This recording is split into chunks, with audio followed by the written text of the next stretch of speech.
Hey, what's up guys? It is your girl Kristyn and I am on a car ride. I'm actually headed to Indianapolis from where I live so that I can go to IKEA. So I figured I'm going to start the vlog as I drive because I wanted to talk about a topic that is near and dear to my heart.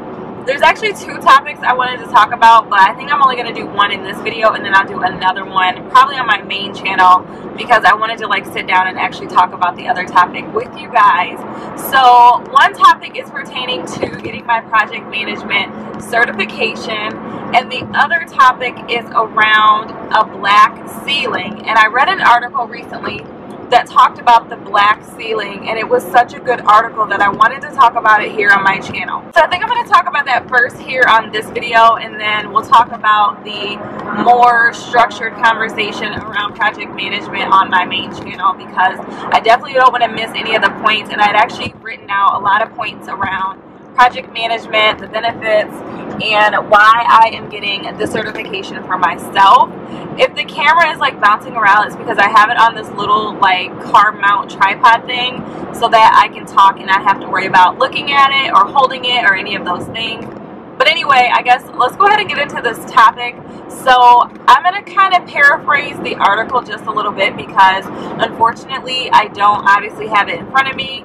And I'm not going to look up everything and like be specific, but because I usually would want to be really specific about what I'm quoting from the article. However, the article was so good, you guys. Like literally, I read it and I reflected upon so many of the points that were within there. It just really spoke to my heart and gave me some things that I think I could really modify or tweak when it comes to my own career that could really help me out. And I wanted to share that with you guys because I've been honestly sharing this article with so many people because I think it's such a good article and I loved it. So with that being said, the whole, I guess, conversation that they're talking about, it was an interview with a CEO. She actually is a former CEO. I think she was the only African-American CEO at the time in Fortune 500. And she has been working for a long time, and I'm going to have all the information in the description box as well as a link to the article so you can go directly there. I wasn't too familiar with her, which is why right now I can't even think of her name or the company she was with, but I think it might have been like Hewlett-Packard or something like that, but I might be wrong. So anyway, she was saying I think she's been the CEO for like 10 years and she just decided to step down. And with her stepping down, it basically makes it where now in corporate America, there's nobody else. Like, that's it. There are no African-American female CEOs right now in corporate America in Fortune 500. So the article kind of goes through like all of the different reasons why they think this is the case. And it was really interesting to me because one of the things I would say that stuck out that I really felt like I needed to work on was the relationships between African-American females who are in corporate and senior management. And I will say for myself, I've had a lot of opportunities to engage with people in senior management, but unfortunately I wouldn't say I really have any like friends other than one African-American male. And I wouldn't even call us like friends, I would just say we were cool. Like I feel really comfortable going to him about certain topics and getting his perspective on certain things, but at the same time I wouldn't necessarily say that we were like really cool or friends or anything like that. So with that being said, it really just made me feel like I need to work on that and need to work on being someone that people who are in those type of roles really trust. I do also think though that for my age, I am a little bit still young to get into like anything really senior because just from a historical perspective, a lot of times you don't see people my age in super senior roles.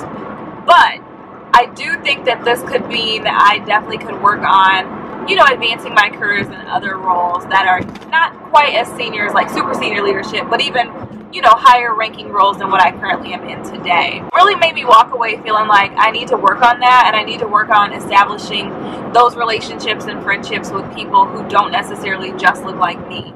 And it's so natural to do that and so easy to do that, but a lot of times I think we forget that there's so much more that we can learn from people who aren't necessarily exactly like us, and it's for sure something that I really gotta like work on and get outside my comfort zone. So that was the first thing that I took away from the article. Another thing that I took away from the article, and I think they kind of opened up with this, was she talked a little bit about in the very beginning how the qualifications that it would take to even be considered for those type of roles. And they even mentioned how statistically African American women are going to school and are, you know, seeking higher education. And I think they might have even talked about like women starting their own businesses. But they did make a point to mention the qualifications that you need for certain roles, like senior management in a corporate Fortune 500 company. And I think that's like really, really important, because you do have to have the right background and education to be considered, just because you have to qualify for the roles that you're applying for. And that's something that, you know, I have talked a little bit about on my channel before, around like getting a, you know, a bachelor's degree or an MBA or certain, you know, higher level degrees that you can get when you go to like B school or something like that. And that was kind of something she spiked out. They really didn't go into like great detail about that, but it did, for me, make me feel, I don't know, it kind of gave me a little bit of like comfort in knowing like the degrees that I did obtain, and how if I do decide I want to pursue certain routes, that would help me. But at the same time, you know, I don't think it's bad that we do seek out other types of opportunities, because we are really growing as a group. But, you know, there is opportunity for us to grow if we do want to be in roles in senior leadership. So that was another thing that I really walked away with from that conversation, or from that article as well. Another thing that they mentioned, or that she mentioned in the interview in that article, was that you can't force opportunity to happen. I have to apologize, the sun is like really bright, so it's making me look really bright in this camera. But is that you can't force opportunities to happen. Like, you can't force a job to, one, appear, and you can't force yourself to be hired into that role. So while you may feel like, you know, you should be in that leadership position, you can't force it and make it happen. Which is kind of why I think the previous two things that I talked about just a moment ago are really important, because if you have those two things as foundational things that are there to help you, it can help you be considered for the role when it comes up. So that was also kind of interesting, because I think sometimes we do want, like, we do think like, okay, if I do this and this, then this will happen as an outcome, and that's not always the case. So those were kind of like, I would say, the three things that I took away from that article. It was a really good article. Like, I thoroughly enjoyed it. I loved it. I think I've read it like 2 or 3 times, but I wanted to share it with you guys, because I think it really had some great pearls that we can take to our heart and kind of like consider how we can tweak what we are doing to advance ourselves and our lives, and maybe do some things differently. So I guess for me, I am going to work on creating relationships with people that don't just look like me, because that is very important to not only diversity of thought, but also to opportunities that may come in the future. So I guess let's go ahead and get into this video, because I'm so excited. I'm going to IKEA. I love IKEA, but I haven't been there in a few years. I think I've only really been there like twice in my whole life. So I'm going to be going there right now, and I'm just geeked because there's some things I really want to get. So we're going to get those things for the house, and then I'm going to try to get home, but it's really late, so I may end up just letting Brian know that I'm going to end up spending the night and then coming back in the morning. So I guess let's get into it.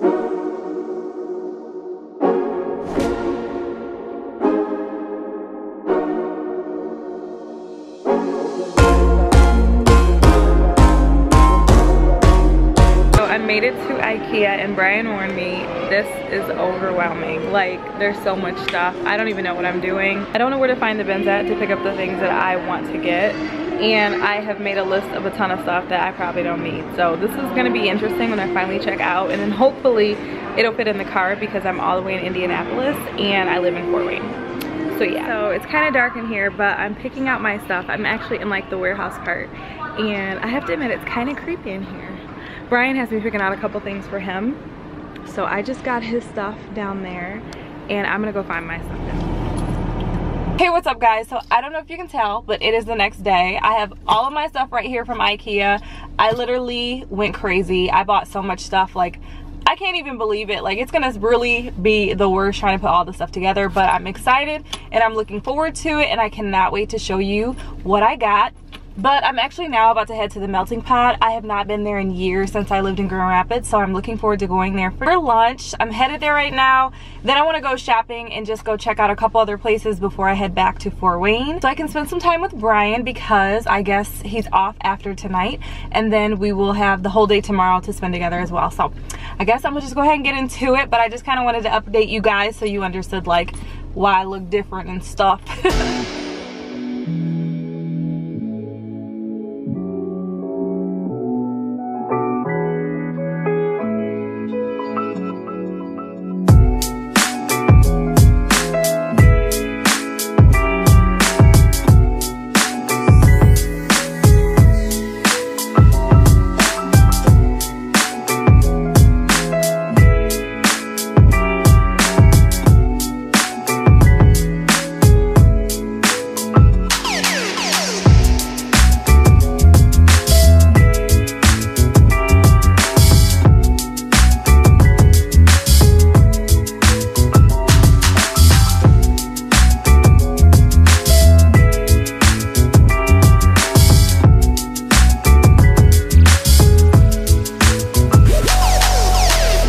Well, I just got home and I am about to actually record. I have all my stuff set up right here so I can do this video real quick. So I'm gonna close this video out. I just want to say thank you so much for hanging with me until the end. I hope you enjoyed this video, and if you did, be sure to hit the thumbs up button. And if you're new to this channel, be sure to also subscribe so you don't miss any of the content in the future. With that, I love you guys, and I will see you in my next upload. Bye!